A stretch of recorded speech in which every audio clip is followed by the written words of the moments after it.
We believe stories should be told by humans, with real emotion, not by some soulless AI. If you agree and want to support real human storytelling, hit that subscribe button so we can keep it that way. My name is Daniel Pierce, and I'm honored to be your narrator. Now, let's begin. The wind on planet Karun wasn't just wind, it was a thief. It stole the heat right out of your bones and snatched the words from your lips. But for Near, that biting cold was nothing. She'd been carrying a deeper, permanent chill inside her for 10 long years, a frost that bloomed from a single fiery memory. Her wings, which were once the deep, vibrant blue of a twilight sky, were now hidden away under a thick cloak. They were made for soaring on warm breezes, not for this miserable icebox of a world. Today, they were just a mangled, bruised purple, a roadmap of puckered scars that served as a constant, throbbing reminder of the day an orbital bombardment turned her planet, her sky, and her entire life into nothing but glass and ash. She stood at the edge of the ramshackle settlement, her hand resting on the hilt of a knife tucked in her tunic. The blade was forged from a piece of shrapnel from her dead world, its cold steel a familiar anchor in the silence. And across the dusty expanse, she saw him. Kneeling in the dirt was Coulson Park, the butcher of Aisha, the man who had designed her own personal hell. But he wasn't acting like a monster. He was trying to coax a nervous, long-bodied creature into a pen, its huge, dark eyes wide with fear. Next to him stood a little crayon child, his face streaked with tears. "Shh, it's okay," Park said, his voice a low, gravelly rumble, so different from the tyrant's roar that echoed in her nightmares. "He's just not used to all this open space, little one. It's making him nervous." He kept the animal's leash loose, kneeling to make himself smaller, murmuring to it in that same impossibly gentle tone. He held out a hand to the child. "Here, you show him. You're his friend. He'll trust you." The little crayon wiped his eyes with a stubby, three-fingered hand and, after a moment, took Park's hand. Together, they reached for the creature. It snorted, its feathery antennae twitching, but then it nudged their joined hands with its soft nose. Park smiled, a genuine crinkling around his eyes, and the sight of it felt like a knife twisting in Near's gut. This was the monster she had hunted across 3 star systems? This dusty, gentle man. In that instant, the fortress of hate she had spent a decade building around her heart didn't just tremble. It cracked. Just a single hairline fracture, but it was enough. A tremor ran through her, and she gripped the cold steel of her knife, trying to fight back the poison of doubt. Revenge was supposed to be simple. This was messy, and she wanted no part of it. Later, in the settlement's dining hall, that messy feeling only got worse. The large dome was lit by a gentle green glow from clusters of moss hanging from the ceiling. The air smelled of fresh bread and damp earth, and all around her were former soldiers, people from a dozen species who had once tried to wipe each other out, now sitting together in peace. No one was armed. Veterans sat at long tables, sharing food in a comfortable quiet. War orphans from across the galaxy, a whole mix of kids, chased each other between the tables, their laughter echoing in the hall. Near sat alone at the far end of a bench, her vegetable stew forgotten. The silence was unnerving. She was used to the noise of refugee camps, the whine of failing machines, the constant arguments, the crying. This quiet felt different. It felt like a place where all the shouting was finally over. Her eyes locked onto Coulson Park. He was in the middle of the room, sitting with a massive crayon who had a crude prosthetic arm and a human woman with watchful eyes. He ate slowly, carefully. Near pictured the path her blade would take. One quick step, a lunge across the table. Her hand rested on the hidden knife, the worn leather a familiar comfort against her leg. It would be so easy. Over in 3 seconds. But her feet felt like they were nailed to the floor. Every time she looked at him, the image of the kind man in the dust with the scared child flashed in her mind. covering up the monster from her nightmares. The two pictures refused to become one, and the struggle made her feel weak and dizzy. The human woman, who'd introduced herself as Soon, seemed to sense Nir's stare. She looked across the room and offered Nir a small, hesitant smile. Nir immediately dropped her gaze to her stew, her jaw clenched.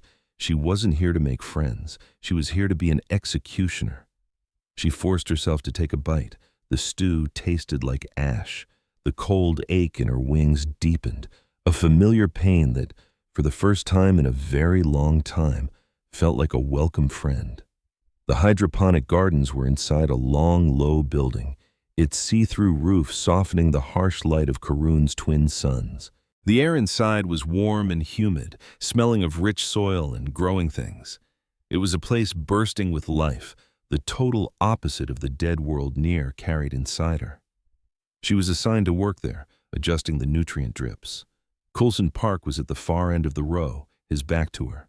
He was tending to a line of delicate flowers, and he moved with a deep stillness. It was the focus of a craftsman or a monk. Then a chilling thought struck her. It was also the focus of a sniper, the patience of a man who knows how to wait for the perfect moment to strike. And then the universe handed her the perfect opportunity. She was on a narrow catwalk, checking the overhead misters. Directly below her, Park knelt to inspect a plant's roots, and right next to her on the catwalk sat a heavy, solid-state power cell. It was a dense brick, easily 30 kilos. It would be a tragic accident. In a remote place like this, accidents happen. Her heart started hammering against her ribs. This was it. Her hands felt clumsy, her breath catching in her throat. She nudged the power cell with her boot until it was teetering on the very edge. She looked down at his graying hair. He was completely lost in his work, a perfect, vulnerable target. One more tiny push was all it would take. But then he looked up. He looked right past her, toward the roof, his expression calm. But his eyes held an ancient stillness, and in that instant she knew. He knew who she was. He knew why she was there. He knew exactly what she was about to do. And he didn't move. He just stayed there, waiting. Then he lowered his gaze back to the soil and closed his eyes, his shoulders relaxing. He was offering her his life. He was accepting the blow. That single act of surrender completely shattered her. It was like looking in a mirror and seeing her righteous revenge for what it really was, ugly and small. The clean, simple lines of her rage blurred into something messy and wrong. She froze, her foot hovering over the power cell. In a flash, the huge crayon store appeared from behind a rack of trays. With a deep grunt, he slammed his powerful shoulder into the metal beam holding up the catwalk. The whole structure groaned and shifted a few inches. That little jolt was all it took. The power cell, already on the edge, tipped and fell. But because of the shove, its path was different now. It missed Park by a good 3 feet, crashing into a row of clay pots with a deafening smash that echoed through the greenhouse. Park opened his eyes. He didn't even look at the shattered power cell. His gaze went past Store and landed directly on Nir, and his eyes held a sorrow so deep it felt like it had no bottom. Store straightened up and shot a glare at Nir. "Clumsy," he growled, the word rumbling in his chest like an earthquake. A flush of shame, so hot it almost felt like it could warm her scarred wings, washed over Nir. She scrambled down from the catwalk on shaky legs, unable to look at either of them. He hadn't fought back like the monster she'd hunted. He had acted like a man seeking forgiveness, and in doing so, he had held up a mirror to her righteous anger, showing her what it truly was, the desperate, heartbroken grief of a broken child. The knife beneath her tunic suddenly felt impossibly heavy, its weight no longer that of a weapon, but of a tombstone. She found Store in his workshop, a huge, echoing space that smelled like ozone and burnt metal. Sparks flew from a grinder as he shaped a crude prosthetic to replace his main left arm. His people, the Crayon, were a race of builders and warriors. Their massive arms could handle the heaviest labor, yet tiny retractable manipulators at their wrists could perform the most delicate work. To lose a primary arm was like losing half of yourself. Store killed the grinder, and the sudden silence was deafening. He turned, his heavy eyelids sliding sideways as he focused on her. His face was a rough map of old scars and coarse fur. "What do you want?" he rumbled, his voice low and gravelly. "I need to ask you about the war," she said. "About the firebreak company." Store made a sound that was half scoff, half sigh. He grabbed a rag and started wiping grease from the prosthetic's bare metal joints. "That's ancient history. Some things are better left buried."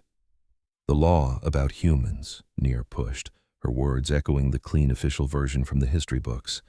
"They say it was for the safety of the galaxy. Was it?" For the first time, real emotion flashed across Store's face. His lips peeled back from his tusks in a sneer. He let out a short, barking laugh that had no humor in it. "Our safety?" He spat on the concrete floor. "Try the Assembly's safety." They were scared to death of what they'd unleashed, of what they'd approved. His voice trailed off, his gaze fixed on the gleaming metal arm. Neri stayed silent. The only thing you could hear was the drip, drip of a leaky pipe and the endless howl of the Carunian wind battering the workshop. "My unit was dug in deep on Tarvos," he finally said, his voice dropping to a low rumble. "We were untouchable. A mountain fortress with overlapping fields of fire. We had support from orbit. We were the crayon regulars, the line that never breaks." He finally looked up at her. "Then they told us the humans were on their way. Firebreak Company. We just laughed. A single company against a whole legion? We imagined some juiced-up glory hounds making a frontal assault that we'd smash into a million tiny pieces." He paused, placing his rag down and smoothing it perfectly flat on the workbench. "They hit us from a direction we never even thought to watch. For 3 days, our sensors picked up nothing but dust storms and dead air. We started to relax, thinking their ship must have gone down somewhere. Then, little things started to break." His good hand curled into a white-knuckled fist. "First, our water recyclers failed, some kind of contaminant. Then a fuel depot on the far side of the mountain just vanished. 1 second it was there, the next a silent bloom of fire in the twilight that expanded with a soft whoosh instead of a bang. The comms tower went next, flooding our channels with a screeching static that felt like a drill boring into your skull. One by one, they snipped our supply lines, sabotaged our vehicles, and blinded our sensors. It was less like a battle and more like an infestation." This was a far cry from the official records, which spun a tale of a heroic, overwhelming assault in scorched earth warfare. "They only ever hit us where we were weakest," the old soldier continued, his voice barely a whisper. "They were like ghosts in the dust. We'd send out patrols, and they'd follow tracks that would just stop dead on solid rock. Then the patrol would go silent. We'd find them hours later, their gear stripped and dismantled, power packs gone, their weapons melted into slag with some kind of chemical. The soldiers themselves were just tied up, not a scratch on them, just staring at nothing." He locked eyes with Neri, the memory of that day still burning bright after 20 years. "It was dirty. There was no honor in it. They refused to meet us face to face, blade to blade. They bled us out, one little cut at a time. They took away everything that made us an army until we were nothing but a bunch of cold, thirsty soldiers stuck in a stone box, waiting for an enemy that wouldn't even give us the courtesy of a real fight. By the time they finally blew the main gate, our will to resist had crumbled to dust. They'd already beaten us before they ever fired an angry shot." He tapped a scarred finger against his temple. "They fought the war up here, inside your head. They isolate you, make you feel powerless. They turned our greatest strength, our fortress, into our own tomb. That's why that law exists. Their way of fighting is wrong. Their only goal is to end the war. They don't give a damn about glory or honor or holding territory, and to get to that one terrifying objective, they'll do anything, no matter how ugly it is. The Assembly would rather see endless wars that line the galaxy's pockets than one that ends cleanly. A decisive victory is just bad for business." He picked up the grinder, a clear signal that the conversation was finished. Neri backed out of the workshop, his story echoing in her mind. Her picture of the firebreak company as a horde of mindless killers was falling apart, replaced by a much more terrifying image. A surgeon's scalpel, used with a chilling and perhaps even reluctant precision. That night, sleep offered no escape, only fire. In her dream, she was a little girl again. Her wings were spread wide, catching the warm thermal updrafts from the vents scattered across Aisha's capital city. The sky was a perfect, brilliant sapphire. Down below, the sound of laughter bounced around the plaza as she soared with the other children. Her father's voice was like a warm breeze, calling her name. And then, the sky started to bleed. It started at the very edge of space, a tiny crimson stain that spread like a drop of ink in a glass of water. The weapon was chemical, an agent designed to set the upper atmosphere on fire, turning the entire sky into a massive lens that would focus the sun's rays onto the surface. A kill switch for a planet. The air grew thick and hot, shimmering with a light that went from life-giving to deadly. Panic exploded in the plaza below. Laughter twisted into screams. The beautiful blue sky of her childhood was burned into a permanent, hellish red. A calm, steady voice suddenly cut through every channel, overriding all other sounds. A human voice. It was Coulson Park's voice, though she didn't know his name back then. "To the Governing Council and the people of Isha," the voice announced. "By order of the Galactic Assembly Joint Command, your world is now designated a primary military target. Your leaders were given the opportunity to surrender unconditionally. They declined. Our objective is to ensure the safety of all non-combatants. A list of coordinates for safe civilian evacuation corridors is now broadcasting on a continuous loop. You have 3 standard hours to reach these corridors. We strongly advise you to comply. This will be our one and only transmission." The response from the Ishan leadership was a broadcast full of defiance. They called the humans cowards for hiding in orbit. They insisted the offer was a trap. They ordered their people to fight, to die with honor for their world. And with those words, they sealed the fate of millions. Her father had tried to get her to an evacuation point. He wrapped his own wings around her, a desperate shield against the scorching heat now raining down from the blood-red sky. She remembered being crushed by the crowd, the smell of burnt flesh, and the deep, shaking thud of the first orbital strikes hitting military installations on the edge of the city. She woke up with a sharp gasp, tangled in the thin blanket on her cot. Her own wings throbbed with a ghost of that fire. The room was dark and silent, but in her head the sky was still burning. The voice of the man who had offered them a way out before unleashing hell echoed in the darkest corners of her memory. It was a terrifying contrast to the proud declarations of her own leaders, who had chosen death for every last one of them. A sharp piece of scrap metal, half buried in the dust by the commune's fence, brought her back to reality with a sting of pain. Neri had been walking, just trying to get the nightmare out of her head, when she tripped. She threw out a hand to break her fall, and a jagged edge sliced clean across her palm. The pain was sharp and real, a welcome anchor pulling her out of the past. Dark, purplish-red blood instantly welled up from the cut. She just stared at it, feeling strangely disconnected. "Here, let me see that." Neri flinched, whipping around. It was Sona, holding a small first aid kit. She must have been watching from the infirmary window.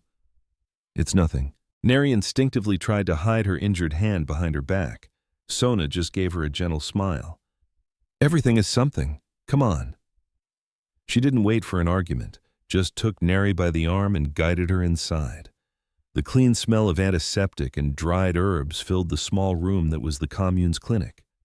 Sona had her sit on an exam stool and took her hand, her touch surprisingly firm and sure.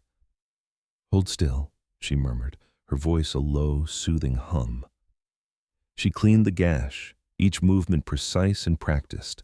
As she applied a disinfectant that stung with a clean, sharp bite, Neri couldn't help but study the woman's hands. They were strong, steady hands, a healer's hands. After cleaning the wound, Sona placed a thin, transparent patch over it. "It's a bioconductive seal," she explained, her gaze not quite meeting Neri's.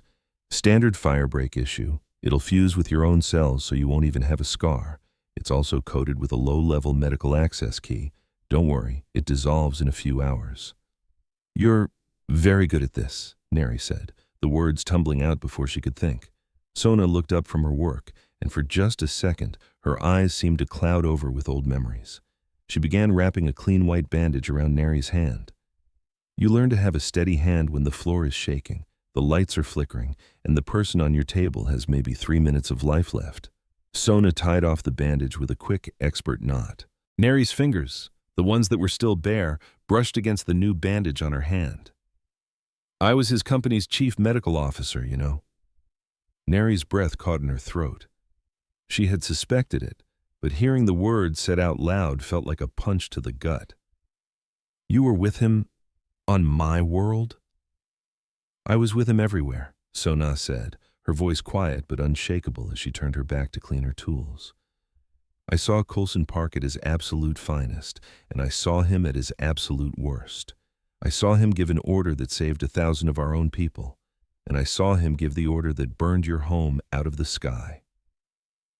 This was it, the moment to scream, to accuse, to demand to know why, but all the anger in Neri had been burned away, leaving behind a deep, aching need to understand.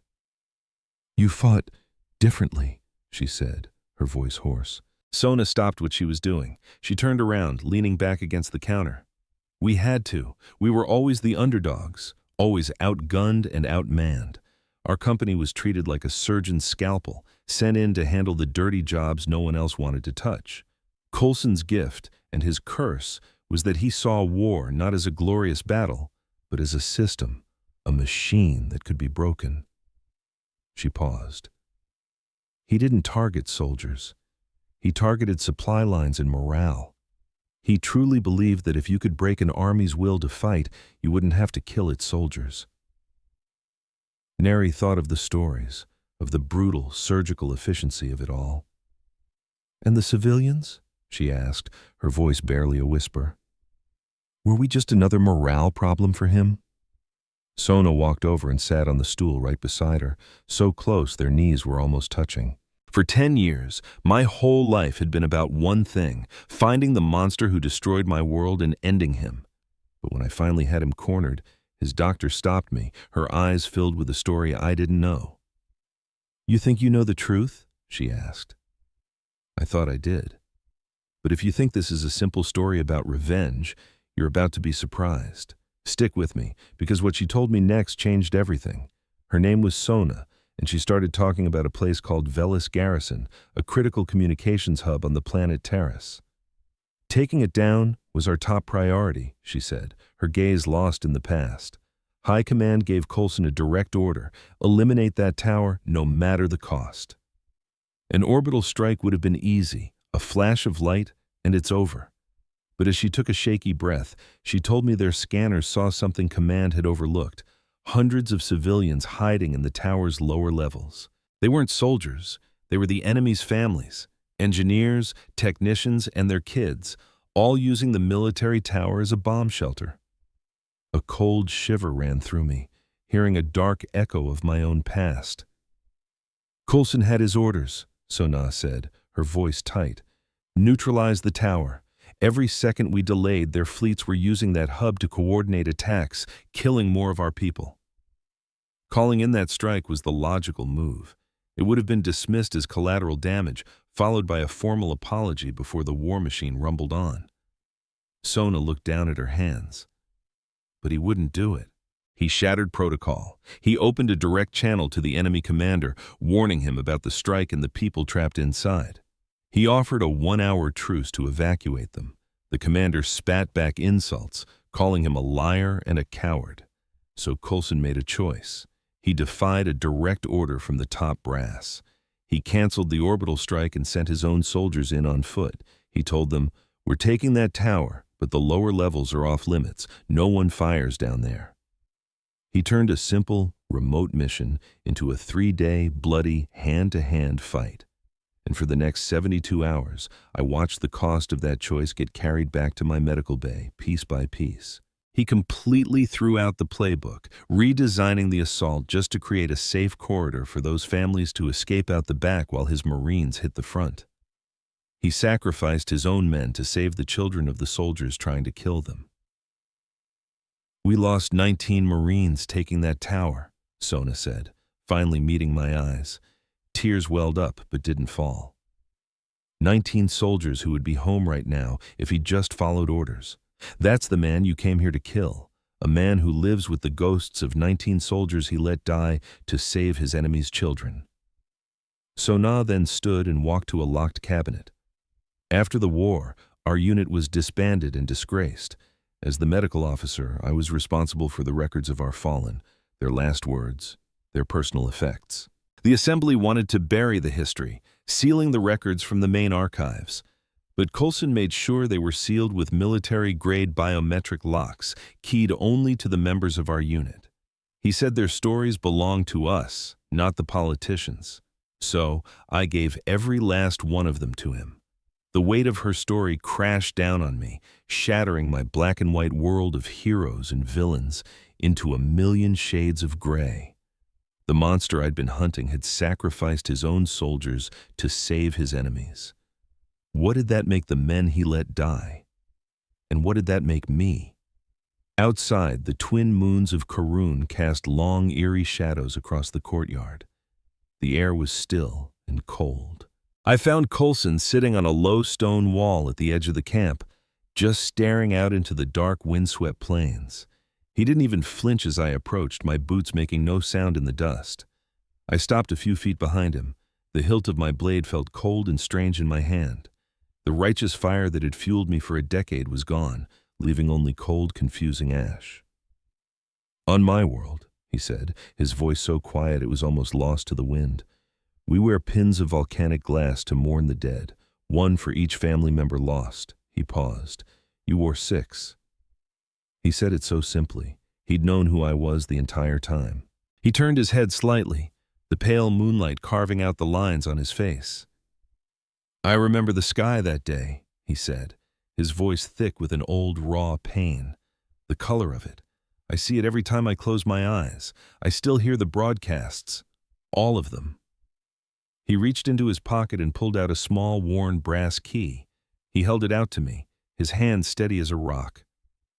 "Sona told me she talked to you, but you deserve the whole truth with no filters." He gently pressed the key into my hand. It was warm from his touch. "It opens the footlocker in my room. It's all in there. Everything. You deserve to know why. Whatever you decide to do after you see it, I'll understand." With that, he turned back to the darkness, leaving me alone in the moonlight, holding the key that could unlock my past. Coulson's room was stark and simple, with just a bed, a small table, and a chair. Against the wall was a standard-issue military footlocker, its metal surface covered in the scars of a long, hard life. My hand shook as I slid the key into the lock. It turned with a heavy, final click. I lifted the lid. Inside were no medals, no trophies of war. It was filled with military data tags, dozens of them, packed tightly together, each etched with a name and a number.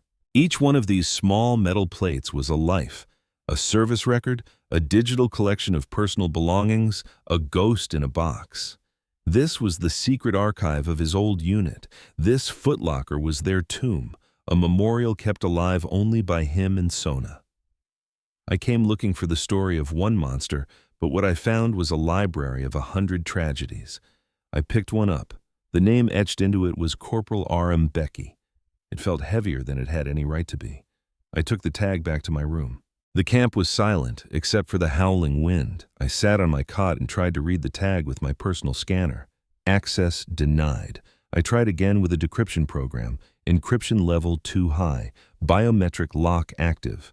Frustrated, I examined the tag more closely and noticed a tiny glass plate next to the data port, a fingerprint scanner.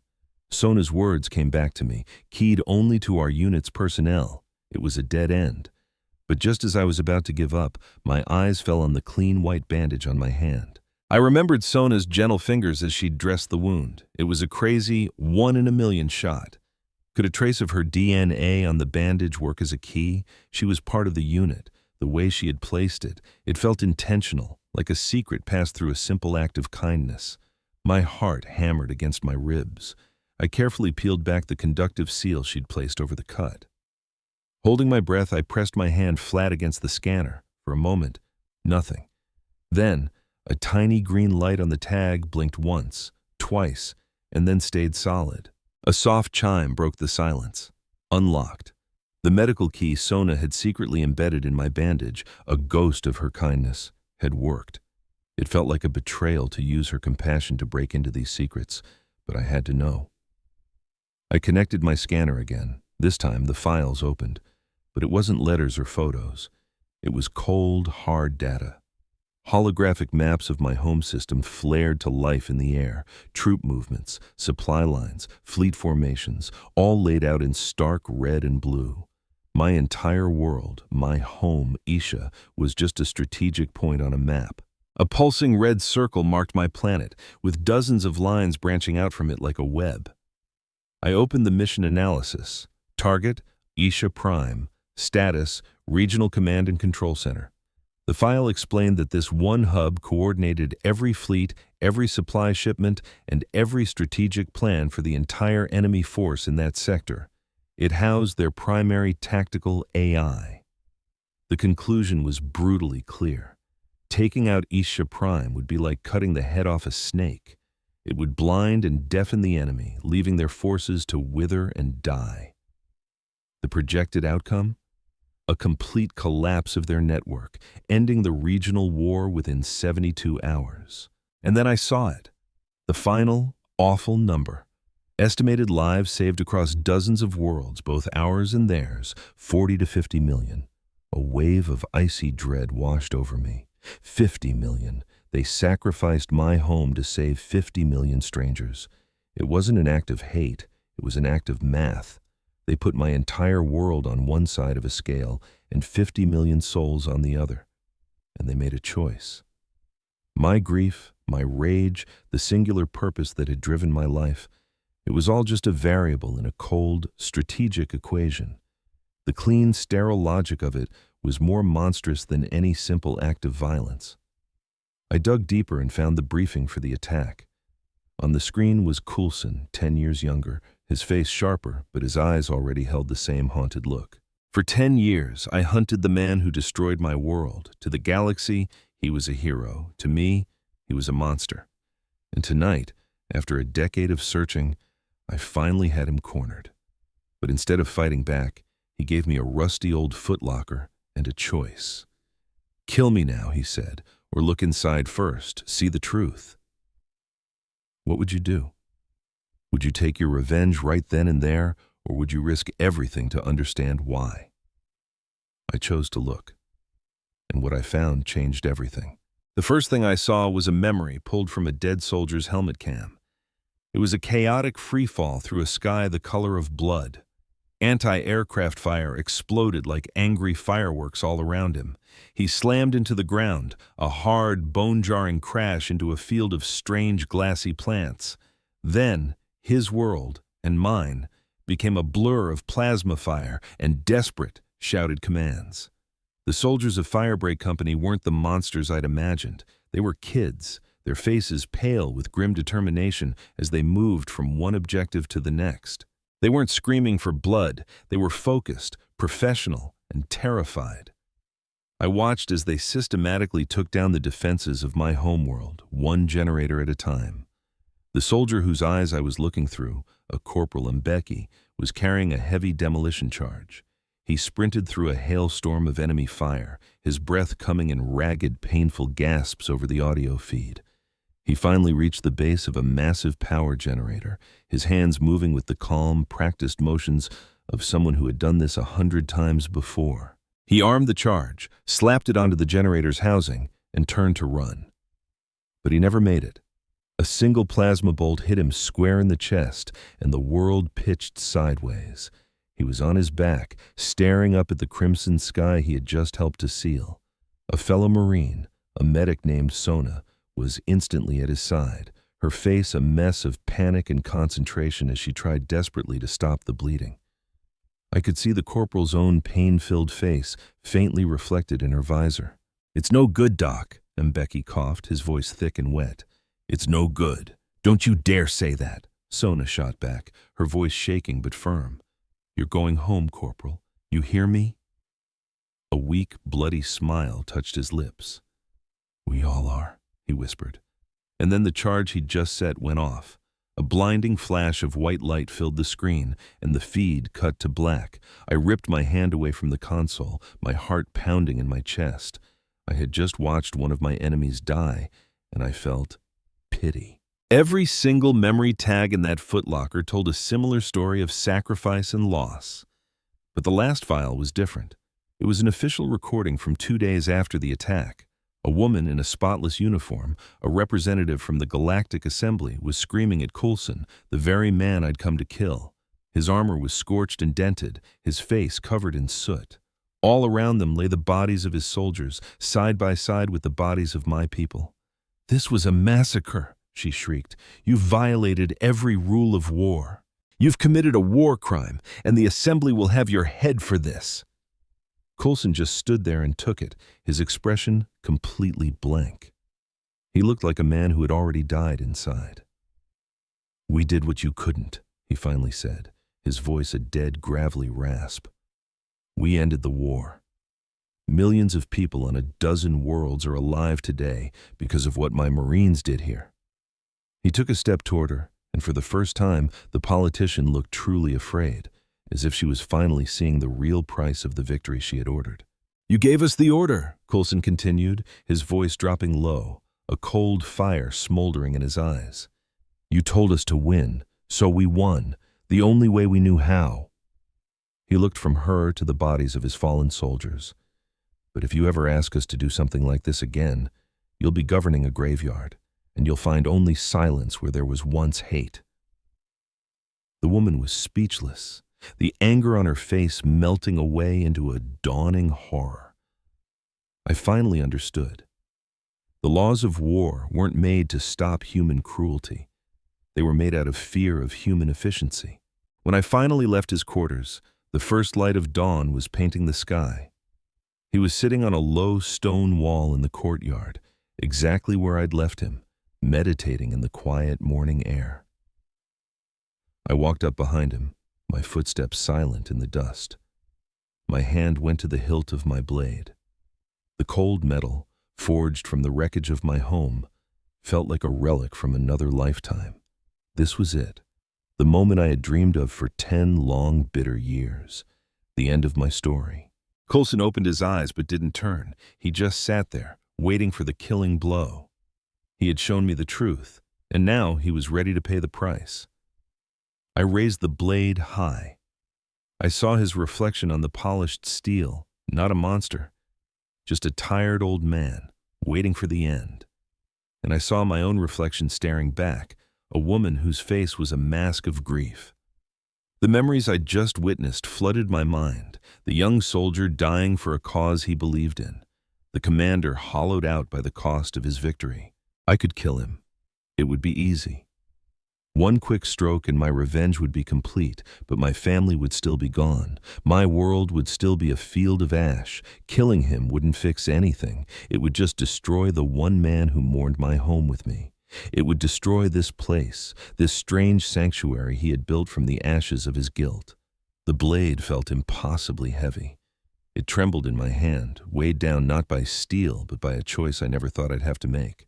A single broken question escaped my lips, barely a whisper on the wind. Why? I choked out. Why did you keep their records?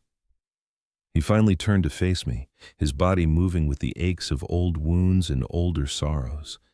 His eyes, filled with a sadness I could now understand, looked up at the blade I held over him. Someone had to, he answered, his voice thick with emotion.